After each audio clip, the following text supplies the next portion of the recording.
नमस्कार। जैसा कि मैंने अपने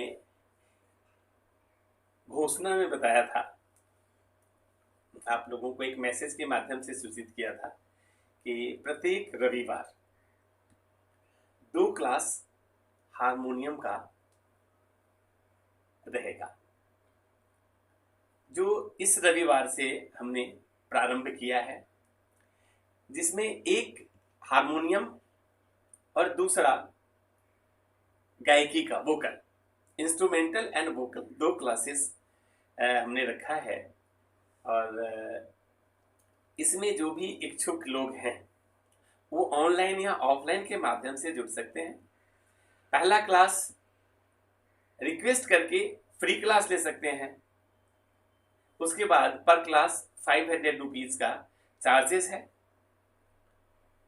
वोकल के लिए और इंस्ट्रूमेंटल के लिए, यानी हारमोनियम सीखने के लिए और गायकी के लिए, दोनों के लिए अलग अलग क्लासेस हैं। 2 बैचेस हैं। 1 घंटे का एक बैच होगा, जिसमें हारमोनियम की क्लास में हारमोनियम और गायकी की क्लास में गायकी, यानी इंस्ट्रूमेंटल की क्लास में इंस्ट्रूमेंटल और वोकल की क्लास में वोकल बताया जाएगा, सिखाया जाएगा। हमारी कोशिश होगी कि जो मेरी अपनी योग्यता और क्षमता है, जितनी मेरी जानकारी है, वो हूबहू आप लोगों तक पहुंचाया जा सके। तो इसमें आप कमेंट करके बताएं, कुछ सुझाव हो वो बताएं, कैसा लगा ये बताएं, आगे मुझे क्या सुधार करना चाहिए ये बताएं, या साथ साथ ये भी बताएं कि नहीं मुझे अब आगे क्लास लेना चाहिए कि नहीं लेना चाहिए। कि ऐसा तो नहीं है कि सिखाने की बजाय कुछ आपकी अंदर जो भी और क्षमता हो, जो भी जानकारी हो, वो भी आप खोते और भूलते जा रहे हैं। तो इसका भी ध्यान रखना है। ठीक है, तो आइए समय बेकार नहीं करते हुए पहला क्लास हम यहाँ से शुरुआत करते हैं। क्योंकि 1-2 जो इच्छुक स्टूडेंट थे, सो 2-3 स्टूडेंट यहाँ भी मौजूद हैं। तो थ्योरी, ये ऑनलाइन और ऑफलाइन दोनों क्लासेस साथ साथ में चल रहा है। तो यहाँ जो मौजूद है उनका हमने अभी एक क्लास तो वैसे ले लिया है, लेकिन ऑनलाइन और ऑफलाइन आगे से साथ साथ चलेगा। तो फिलहाल ये भी बैठ करके यहीं देख रहे हैं, हम आते हैं क्लासेस करते हैं। तो पहले जिन लोगों को जानकारी होगी उन लोगों के लिए बहुत अच्छी बात, रिवाइज हो जाएगा। लेकिन जिनकी जानकारी नहीं होगी, मैं समझता हूं कुछ लोग ऐसे भी होंगे जो बिल्कुल ही कुछ नहीं जानते हैं, तो मैं वहां उस लेवल से स्टार्ट करता हूं। तो मैं माफी चाहूंगा अगर आपको ये पता है कि जो मैं बताने जा रहा हूं, तो आप उसको रिवीजन के तौर पर समझ लेंगे और आगे फिर आगे की क्लास ज्वाइन करेंगे। ये पहला इंट्रोडक्टरी क्लासेस है, इसमें इंट्रोडक्शंस बेसिक होगा, जिससे आप क्लियर हो जाए कि क्या है ये। तो हम अब शुरू करते हैं हारमोनियम इंस्ट्रूमेंट का क्लास। ठीक है, ये इंस्ट्रूमेंटल क्लास है जो हम अभी आपको ऑनलाइन बताने जा रहे हैं। ये वोकल का क्लास नहीं है। पहले मैं क्लियर कर दूं कि आपके अंदर ये डाउट ना हो कि ये इंस्ट्रूमेंट का क्लास है, तो इसमें केवल और केवल हम हारमोनियम बजाना ही सीखेंगे कि कैसे हमें हारमोनियम प्ले करना है। ठीक है, अब यहां पर जैसा कि ये आप हारमोनियम देख रहे हैं, इस हारमोनियम में 3 सप्तक होते हैं। इनके सभी पटरियों को 3 भाग में बांटा गया है। पहले भाग को बोलते हैं मंद्र सप्तक, पहले भाग को बोलते हैं मंद्र सप्तक, दूसरे पार्ट को बोलते हैं मध्य सप्तक, और ये तीसरे पार्ट को बोलते हैं तीव्र सप्तक। फिर से मैं दोहराता हूं, पहले भाग को बोलते हैं मंद्र सप्तक, ये यहां से यहां तक एक ऑक्टिव बोलते हैं इंग्लिश में। ये ऑक्टिव है, first octave, second octave and third octave. मंद सप्तक, मध्य सप्तक एंड तीव्र सप्तक, ये तीनों में 7-7 स्वर होते हैं। 1 2 3 4 5 6 7। अगेन 1 2 3 4 5 6 7। अगेन 1 2 3 4 5 6 7। ये तीनों ऑक्टिव में ये 7 स्वर आपको मिलेंगे। जब हमें, तब आप पूछेंगे कि आखिर ये तीनों सप्तक का अलग अलग क्या मतलब है भाई, एक ही से काम क्यों नहीं चला, तीनों क्यों बनाना पड़ा। तो जो स्केल है, जो गायकी शैली है, जो आवाज है हमारी, उसको देखते हुए ये तीनों ऑक्टेव, तीनों सप्तक का निर्माण हुआ। जो नीचे स्वर से गाते हैं नीची आवाज में गाते हैं हम, तो क्या होता है, इससे तीव्र सप्तक का इस्तेमाल किया जाता है। और जब हम ऊंची आवाज में गाते हैं, ऊंचे स्वर में गाते हैं, तो हम ये तीव्र सप्तक का इस्तेमाल करते हैं। ठीक है, मंद्र सप्तक बिल्कुल नीचे आवाज के लिए, और तीव्र सप्तक ये ऊपर की आवाज के लिए, जब ऊंची आवाज में गाना हो। मध्य सप्तक जब हम लाइट म्यूजिक, भजन, गायक, गायकी, इन सब चीजों में जो हम गाते हैं, तो मंद सप्तक की क्या प्रयोग होता है, और ज्यादातर गायकी में प्रयोग होने वाली जो पटरियां हैं वो मध्य सप्तक में ही गाई जाती है। ज्यादा जो ये प्रचलित, जैसे आप लाइट म्यूजिक करते हैं, भजन संध्या, भजन गायकी, जो कुछ भी हम आम रूटीन में आप जहां देखते होंगे, उसमें ये मध्य सप्तक का ही इस्तेमाल होता है। इसलिए आप ये दिमाग में बिठा लें कि आपका हारमोनियम का उपयोग मध्य सप्तक का ही अत्यधिक इस्तेमाल होना है। ये मंद्र सप्तक में जो बहुत अच्छे गजल गायक हैं, पुराने जमाने में ज्यादातर हुआ करते थे, आज बहुत मंद्र सप्तक में गाने वाले आज की वर्तमान समय में बहुत कम है। गजल वगैरह की गायकी पहले मंद्र सप्तक में होती थी। आपको एक आधा, अगर आप के.एल. सहगल को सुने होंगे, तो के.एल. सहगल साहब का कुछ गायकी जो लाइट म्यूजिक पे होनी चाहिए थी, वो मंद्र सप्तक पे थी। ये पटरी यहां से उठती थी। ये तीव्र सप्तक में जो सूफी गायक है, वो सूफी गायक ज्यादा इसको इस्तेमाल करते हैं, उनके लिए ये पटरी ज्यादा उपयोग में आता है, जो तीव्र सप्तक है। लेकिन आप मध्य सप्तक में आए, मध्य सप्तक ही हमारे लिए उपयोगी है, और मध्य सप्तक ही सामान्यतः उपयोग होता है। हम आपको एक एक करके पहले ये पटरी दिखाएंगे, फिर पटरियों से परिचय कराएंगे। अभी तक हमने आपको सप्तक बताया, 3 सप्तक, तीनों सप्तक का मैंने नाम बताया, मंद्र सप्तक, मध्य सप्तक और तीव्र सप्तक। तीनों सप्तक में कैसे कहां प्रयोग होता है सामान्यतः, इसका वर्णन किया, इसको बताया। अब हम चलते हैं यहां पटरियों के ऊपर। अब हम यहां आइए, ये है मंद्र सप्तक।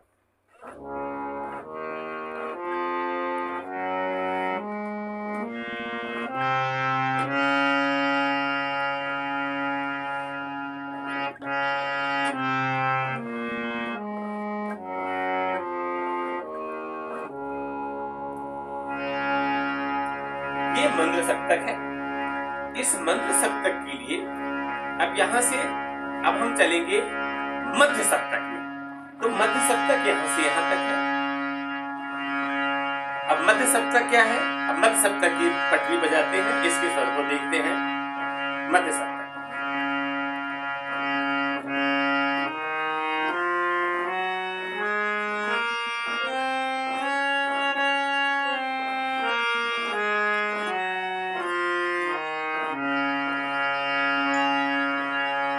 अभी हमने देखा ये मध्य सप्तक है। अब मध्य सप्तक के साथ अब आते हैं हम तीव्र सप्तक। ये है तीव्र सप्तक। अब तीव्र सप्तक को बजाते हैं, इनकी पटरी कैसे है?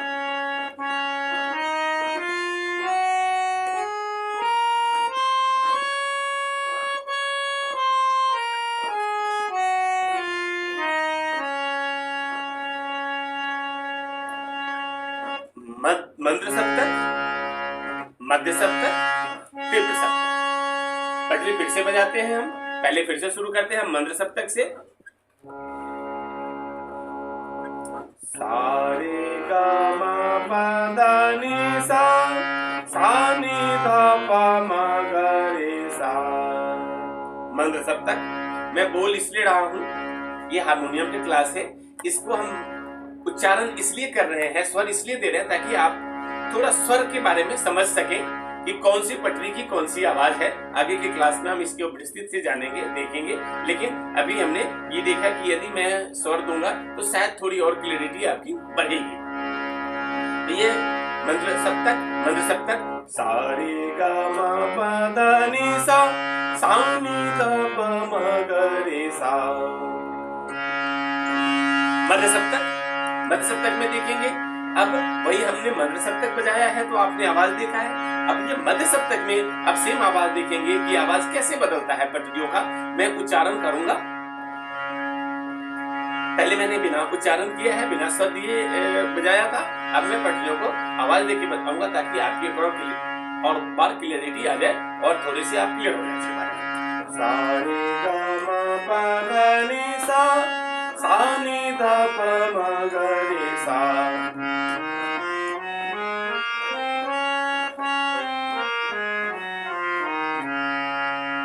अब आते हैं हम, ये है हमारा तीव्र सप्तक।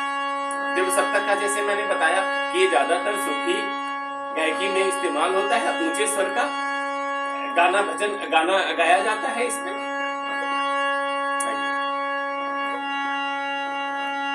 सा सा सा रे, ऊंचा स्वर है इसलिए थोड़ा सा सा रे ग म प ध, सा नि।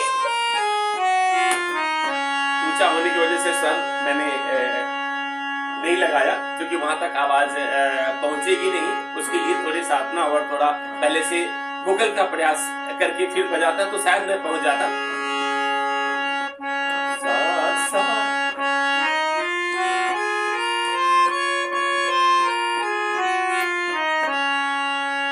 ये था तीव्र सप्तक। तो ये तीनों यहां तक है। अब हमने जाना मंद सप्तक, मध्य सप्तक और तीव्र सप्तक। इन तीनों का प्रयोग कहां कहां होता है ये जाना। अब हम आते हैं इन स्वर, इन सातों स्वर में। अब हम आ जाते हैं ये मध्य पे। मध्य से जैसा कि मैंने बताया कि ज्यादातर गायकी मध्य सप्तक से ही में ही गाई जाती है। ज्यादातर गाना भजन ये सब मध्य सप्तक से चलता है। लाइट म्यूजिक सारा मध्य सप्तक से ही आता है। बीच की आवाज मध्य सप्तक की ही है।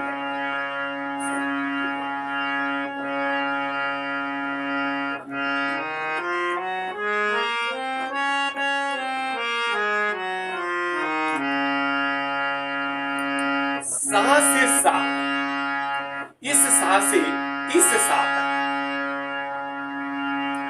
अब आप देखेंगे कि इस सा से इस सा तक ही पूरी दुनिया की गायकी है।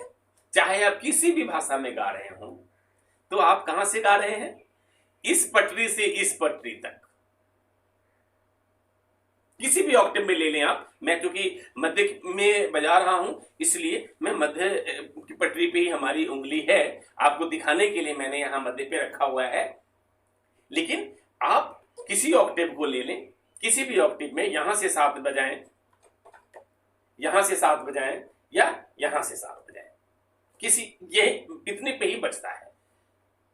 दुनिया का कोई भी गाना, किसी भी तरह का, किसी भाषा का गाना हो, किसी शैली का गाना हो, किसी विधा का गाना हो, किसी राग पे आप गाएं तो इसी पे गाया जाता है। तो अब हम इसका परिचय क्या है, इस पटरियों से परिचय हम आपका कराएं। जैसा कि हमने बताया है आपको, ये इंट्रोडक्टरी क्लास है तो इसमें सबसे पहले हम स्वर के साथ साथ में परिचय भी जानना जरूरी है कि जैसा हारमोनियम के बारे में बताया हमने, ऑक्टेव बताया, वैसे ये पटरियों का क्या परिचय है। इन एक उंगली में जो ये बटन्स देख रहे हैं आप, इनका क्या परिचय है, इनका क्या नाम है, इनकी क्या पहचान है, इसे क्या होता है, तो ये भी जानना जरूरी है कि जब तक हम इसको नहीं जानेंगे, अब हमारे अंदर एक कंसेप्ट क्लियर नहीं रहेगा तो हम आगे कैसे बजाएंगे।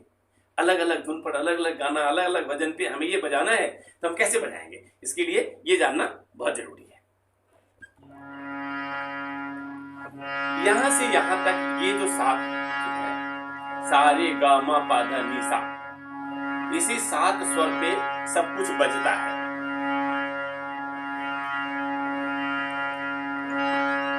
ये 7 में कहने के लिए 7 से 7 तक ये 7 है, लेकिन इसके साथ 5 और है। ये 5 क्या है, जैसे सा, रे, ग, म, प, ध, नि, सा, सा, नि, ध, प, म, ग, रे, सा।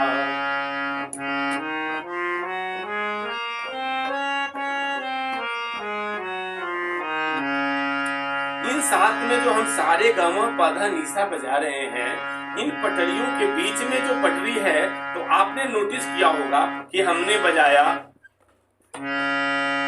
सा रे गा मा पा धा नी सा, सा नी धा पा मा गा रे सा। तो आपने नोटिस किया कि फिर इसके बाद ये है, क्यों नहीं बजाया? इसके बाद हमने सीधा ये बजाया, ये क्यों नहीं बजाया? ये बजाया, फिर ये क्यों नहीं बजाया? ये बजाया, ये क्यों नहीं बजाया? ये बजाया, इसको क्यों नहीं बजाया? तो इसके नीचे की जो ये पटरी है, ये 5 और स्वर है। सारे गामा पाधा निशा, ये 7 स्वर, और इन सातों के साथ में सहयोगी स्वर है 5। इस 5 सहयोगी स्वर को का भी अपना अलग अलग पहचान है और अलग अलग नाम है। जैसे हम यहां सा लेते हैं और सा के बाद यहां रे आता है, तो रे में क्या होता है? रे, तो ये रे हो गया, तो ये क्या हो गया? उससे पहले कोमल रे, कोमल रे, सा रे, कोमल रे, ये कोमल रे है। फिर ये ग है, ये शुद्ध है, ये कोमल ग है। तो कोमल रे, कोमल ग, यहां म है, तब म में एक स्वर लगता है। सहयोगी स्वर क्या है? इनका सहयोगी स्वर है तीव्र म, म म म, तो ये तीव्र म है। अब ये हमारा प है, प का कोई सहयोगी स्वर नहीं है। सा और प का कोई सहयोगी स्वर नहीं होता है। ये जो सा और प है, इनका कोई सहयोगी स्वर नहीं होता है। सहयोगी स्वर किसका होता है?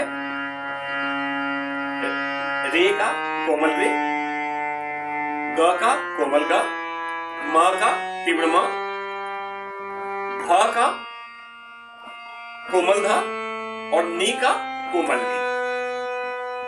तो कोमल नी, कोमल ध, तीव्र म, कोमल ग और कोमल रे। ये जो कोमल रे, कोमल ग, कोमल तीव्र म, कोमल ध, कोमल नी, ये जो 5 सहयोगी स्वर हैं, इनसे मिलकर के ये पूरा ऑक्टेव पूरा होता है। अब आप मोटे तौर पे ये समझ लें कि बिना इन 5 सहयोगी स्वर के ये केवल 7 स्वर, जो पूर्ण रूप से आप जानते होंगे कि केवल 7 स्वर में ही सारा गाना बजता है।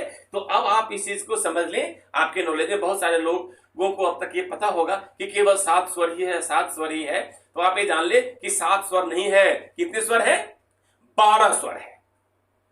टोटल 12 स्वर है। 7 और 5, 7 12, ये 12 स्वर है। तो ये 12 स्वर कौन कौन हुए? तो ये बिना इन स्वर की सहायता से जो सहयोगी स्वर है, इसके आप दुनिया का कोई भी गाना नहीं गा सकते। किसी भी संगीत में चले जाएं, किसी भी विधा में चले जाएं, किसी भी तरह की भाषा में चले जाएं, किसी भी गायकी में आपको इन 7 स्वर में ये 5 सहयोगी स्वर की अगर आप सहायता नहीं लेंगे, तो अगर इस सहयोगी स्वर की सहायता के बिना आप गा नहीं सकेंगे, नहीं गा पाएंगे या नहीं बजा पाएंगे। हम हारमोनियम की क्लास है, वोकल पे जंप कर जा रहे हैं, तो हम क्या करेंगे? बिना इनके सहायता से हम बजा नहीं सकेंगे। इसके लिए इसकी आवश्यकता है। तो कैसे? आइए, जैसे सा, अब ये बताता हूं मैं। अब ये मैं केवल शुद्ध स्वर में बजाया, जैसे आपको बताया मैं शुद्ध स्वर में। शुद्ध स्वर में कैसे?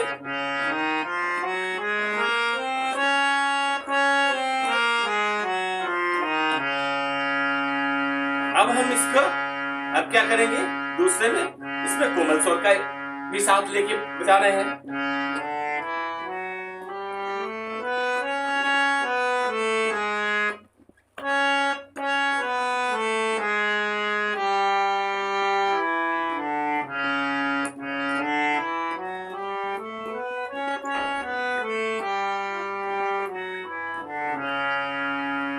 नोटिस करेंगे कि दोनों की आवाज को आपने नोटिस करना है। दोनों की आवाज में आप महसूस करेंगे कि चेंजेस है।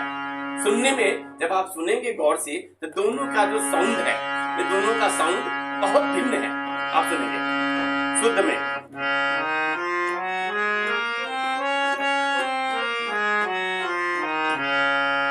अब कोमल में,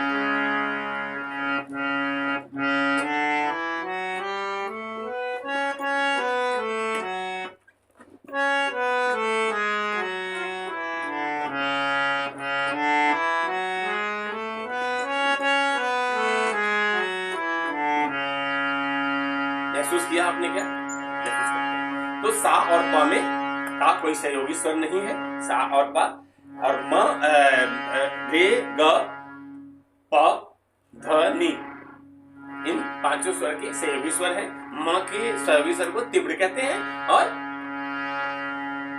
रे ग ध नी की जो सहयोगी स्वर है उनको कोमल स्वर कहते हैं। इसको अगर आप वेस्टर्न म्यूजिक में आएंगे तो वेस्टर्न म्यूजिक में इसको कहते हैं, जानकारी के लिए बता दूं ताकि जानकारी आपको जो चाहिए, C C D C C D E F G A B, C D E F G A B. अब इनके जो है, इनके जैसे मैंने बताया सी, अब इसको मैं स्वर से अगर C D F G A B, C D E F G A B. अब इस तरह से, अब इसका, अब इनके सहयोगी स्वर कौन होते हैं? सी का होता है सी प्लस, डी का डी प्लस, ई का ई, एफ का एफ प्लस, जी का जी प्लस, ए प्लस और बी। ये A C D E F G A B. अब यहां पर सी का सी प्लस हो गया, C plus, D plus, E single, F plus, G plus, G single हो गया, जी का प्लस नहीं होता, और यहाँ पे आएगा आपका ए प्लस, जी का प्लस नहीं होता, ए प्लस और बी।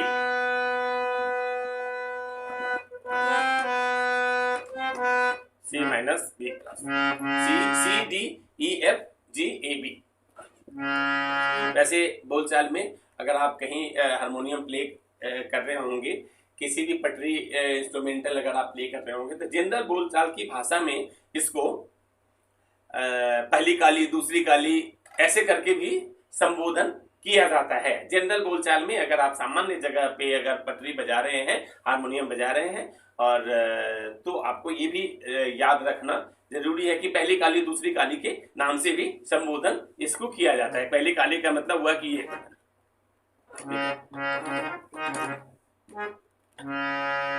तो सा,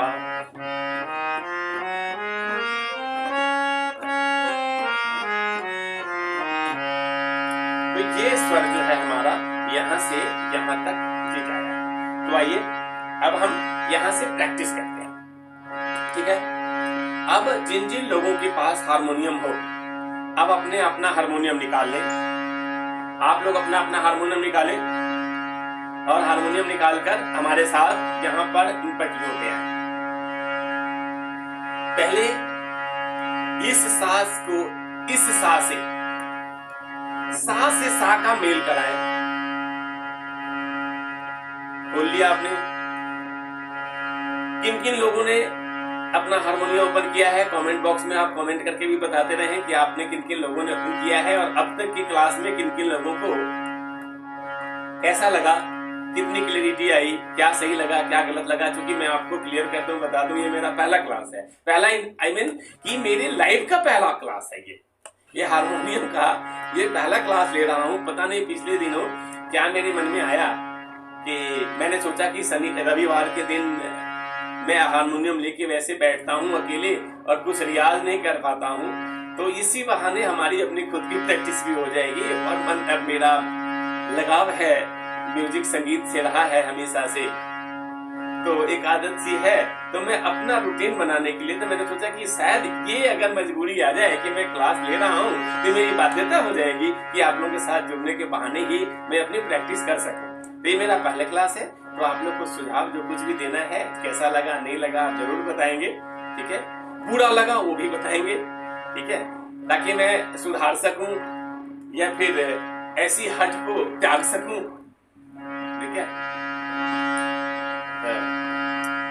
आइए अब हारमोनियम की प्रैक्टिस करते हैं।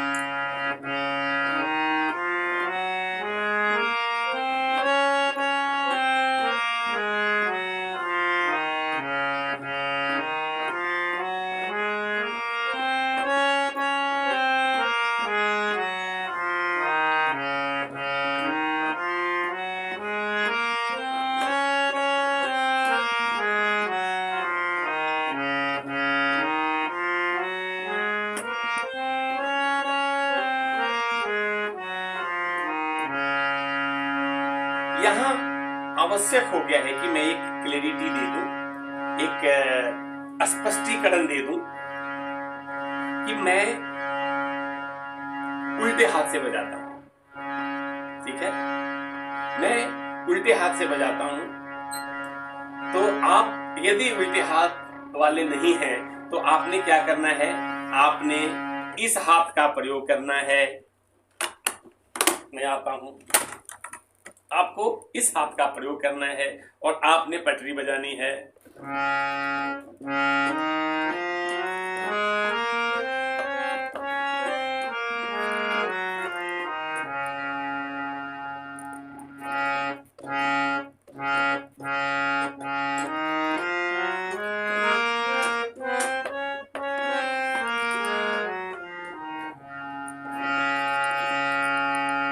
ठीक है, तो आपकी पटरी ऐसे आएगी।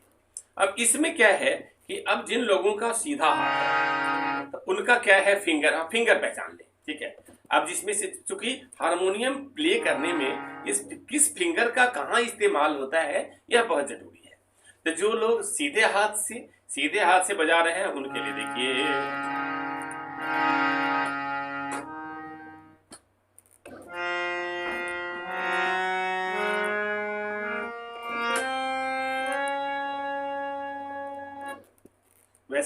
वैसे इसकी बजाय अगर आप यहाँ इसका इस्तेमाल करते हो या इसका करें, जैसे फ्लो बनाएंगे आप अपने पहले दिन से ही आप ये ध्यान रखें कि पहले दिन से ही उंगलियों का इस्तेमाल कैसे किस पटरी पर करना है ये करेंगे, तो आगे चल के आपको बड़ी आसानी होगी किसी भी तरह का गाना निकालने में। और जो फ्लो है, जो उंगली का जो फ्लो है आपके पटरियों पे चलना, तो ये फ्लुएंसी जो है आपकी बनी रहेगी लगातार इधर से उधर मोड़ने में, इनके मोड़ने में अंगुलियों के पटरियों के अनुसार आपको दिक्कत नहीं होगी। अगर फिंगर का अगर आपने गलत इस्तेमाल किया या सही तरीके से इसका इस्तेमाल नहीं किया तो आगे चल के जब आप लाइट म्यूजिक या गाना बजाएंगे किसी तरह का, तो ये आपको ये उंगली बाधित करेगा आपके ये बजाने में।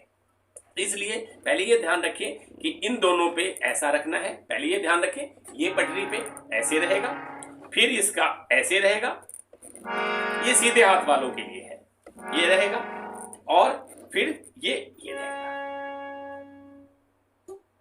ठीक है।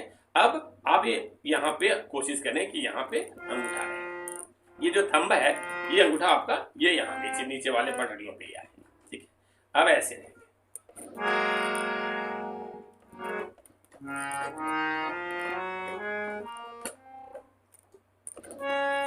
अब चूंकि ये 2 पटरी वाला है तो यहाँ पे अब आपको क्या होगा, ये 3 पटरी वाले पे तो पूरा फिट बैठता है, लेकिन चूंकि ये 2 पटरी वाला जो है, अब यहाँ पे जब आपने फिंगर यहाँ रखा, थंब यहाँ रखा, तो आपको क्या, ये और ये, तो अब आप इसकी इस्तेमाल अगर करते हैं, इस फिंगर का इस्तेमाल करते हैं, तो थोड़ी सी इनकन्वीनियंसी हो सकती है, आपको थोड़ा सा असुविधा हो सकता है। इसके लिए प्रयास रहे कि ऐसे इस्तेमाल करें, 2 अंगूठा, 3 अंगूठा, फिर 2 2 अंगूठा, फिर 3, फिर अंगूठा, फिर 2। ठीक है। अब ये ऐसे फिंगर का इस्तेमाल ऐसे करें और ऐसे करें तो आगे फिर आपको फ्लुएंसी रहेगी। फिर ऐसे आएगा। तो इस तरह से ये मैंने सीधे हाथ वालों के लिए बताया है। और सीखना सीधे हाथ, बजाना सीधे हाथ से ही ठीक रहता है। और हर तरह से हमारे संस्कृति में भी सीधे हाथ का ही प्रचलन है चीज, हमारे व्यवहार में भी हम सीधे हाथ का ही, वो तो बचपन से ही हमने शायद उल्टे हाथ का प्रयोग किया, इस वजह से ये उल्टा हाथ आ रहा है। ठीक है। कुछ लोग हैं जो उल्टे हाथ का इस्तेमाल करते हैं, तो उनके लिए है कि आप उल्टे हाथ से जैसा मैंने पहले बजा के दिखाया है वैसा करेंगे। और सीधे हाथ वालों के लिए मैंने ये बता दिया, ऐसे पटरी आपका चलेगा। ये 2 फिंगर ये दोनों के लिए, फिर अंगूठा, फिर 3, फिर यहां, फिर ये 2। ठीक है।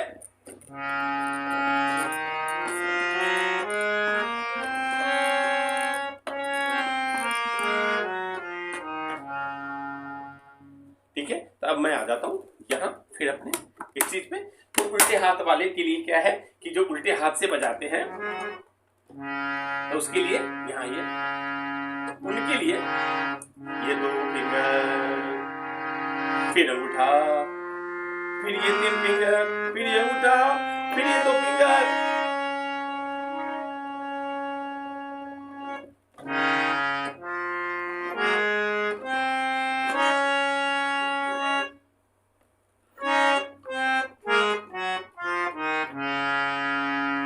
तो ये चीज, लेकिन एक चीज है, अब मैं आपको, जो भी हारमोनियम बजाने के इच्छुक हैं, जो भी सीखना चाहते हैं, उनको आज पहले दिन से ही हम ये जानकारी उनको बता दें, ये चीज साझा कर दें कि वो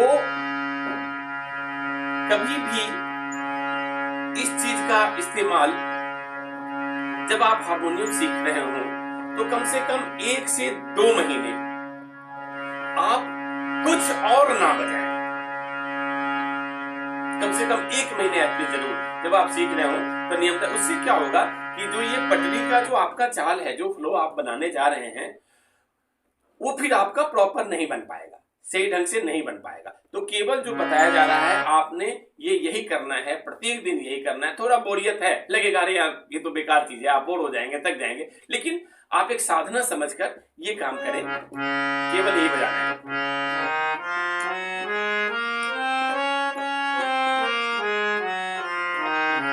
आप में बोरियत लगेगा, सुनने वाले को भी प्रिय लगेगा। कई बार घर वाले मना कर देंगे, अरे क्या करते रहते हो, बंद करो। कई बार पड़ोसी मना कर देगा, लेकिन आपने हिम्मत नहीं हारना है, आपने यही कर देना है, कुछ भी बजाने की कोशिश नहीं करना है, ना ऑनलाइन देखकर, न सीख कर। आजकल बहुत सोशल मीडिया पे भी बहुत कुछ बताया जाता है, लेकिन आप कहीं से भी जानते भी हो यदि कुछ बजाना, तब भी नहीं बजाना है। यदि आप हारमोनियम की ये पहली क्लास अटेंड कर रहे हैं और सच में सीखने के इच्छुक हैं, तो आपने और कुछ नहीं बजाना है। 1 से 2 महीने, कम से कम 1 महीने तो जरूर।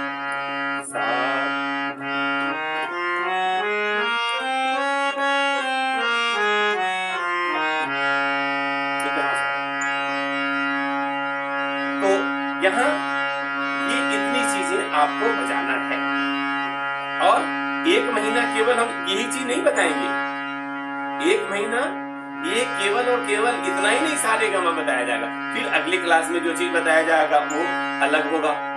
कहने का मतलब है केवल सरगम की प्रैक्टिस करनी है और कुछ नहीं करना है। फिर 1 महीना के बाद सरगम की प्रैक्टिस साथ साथ छोटे छोटे नोट्स दिए जाएंगे, छोटे छोटे गाने के बोल दिए जाएंगे, जो आपको मनोरंजक भी लगेगा, प्रेरक भी लगेगा, बजाने में मजा भी आएगा।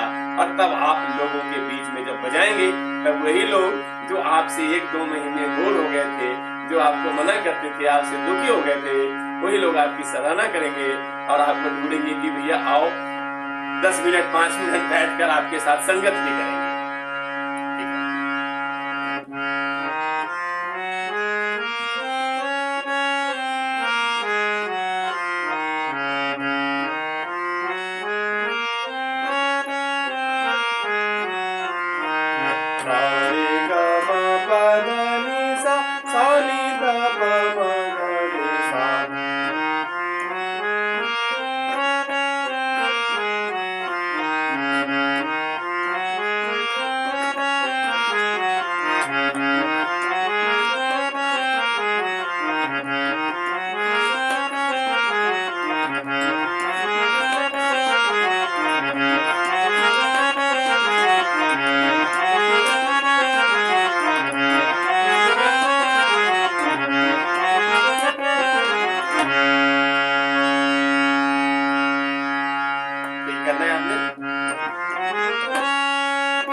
म प ध नि सा सा नि ध प म ग रे सा।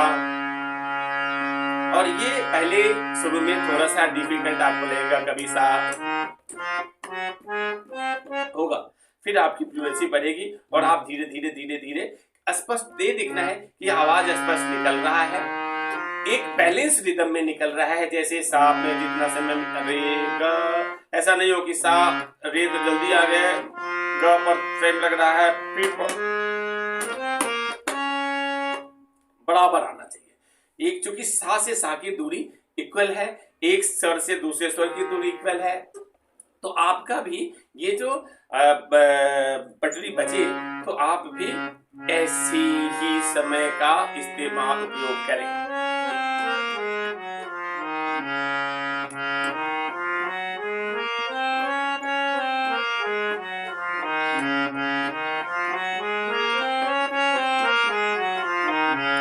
अब आइए हमारे साथ, जो लोग हारमोनियम लेके बैठे हैं, आइए हमारे साथ हम एक बार पुनः इसका रियाज करते हैं।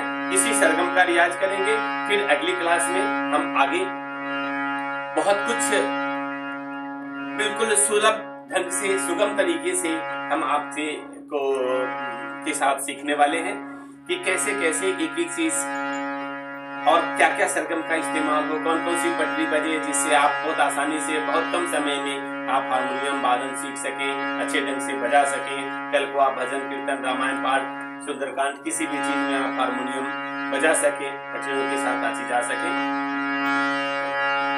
आइए स्टार्ट करते हैं पुनः से प्रयास। हमारे साथ सब लोग इस पटरी का ध्यान देते हुए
एक चीज और ध्यान रखना है आपने, बहुत सारे लोग जो नया नया सीखने वाले होते हैं, वो कहीं से देखकर या किसी से पूछकर या किसी से समझकर क्या करते हैं, इन पटरियों पे लगा लेते हैं, एक चीट लगा लेंगे या लिख लेंगे किसी चीज से सारे का।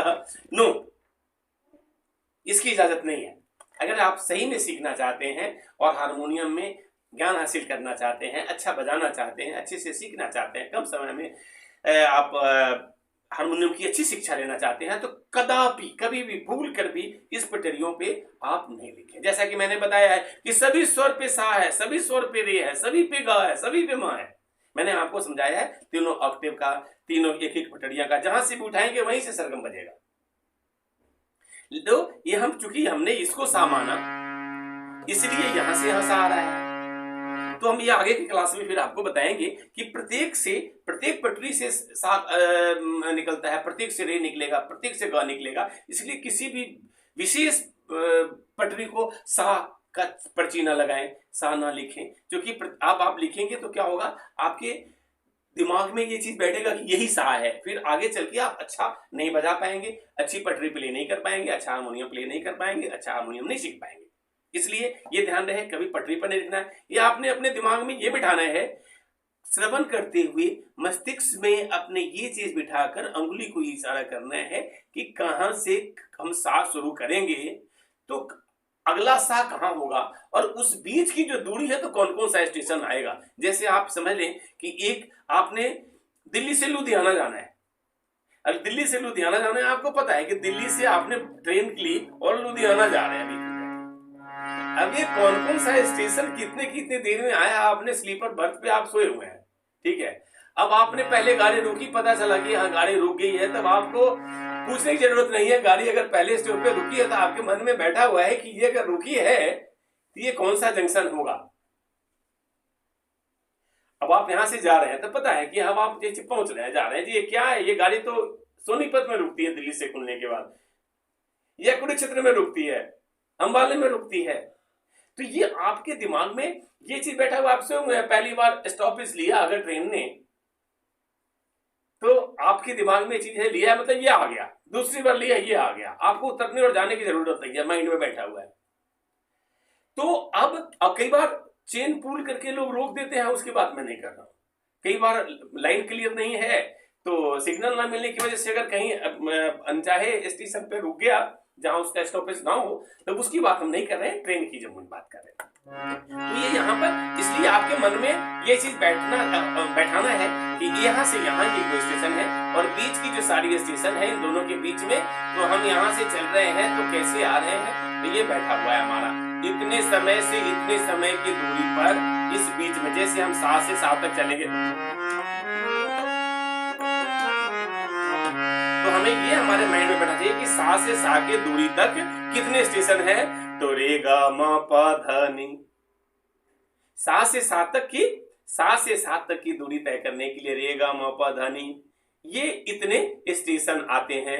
तो हमारे मन में ये चीज बैठा रहे कि किसी भी पटरी को अगर हम सा बना रहे हैं तो 7 से 7 तक हमें पहुंचना है, तो इसके लिए किसी को बनाएंगे तो हमारे मन में बैठे कि कहां पे उसकी साथ से चलते हैं, तो अगली 7 तक पहुंचने के लिए कहां कहां पर रेगा धानी, रेगा मा धानी, रेगा मा पा धानी सा धानी आएगा, रेगा मा पा धानी 7 से 7 तक पहुंचने के लिए। तो ये हमारे दिमाग में हमें बिठाना है, और ये शुरू में थोड़ा सा अटपटा लगेगा, लेकिन जब आप प्रयास करेंगे तो ये पुनः आपकी मस्तिष्क में बैठ जाएगा।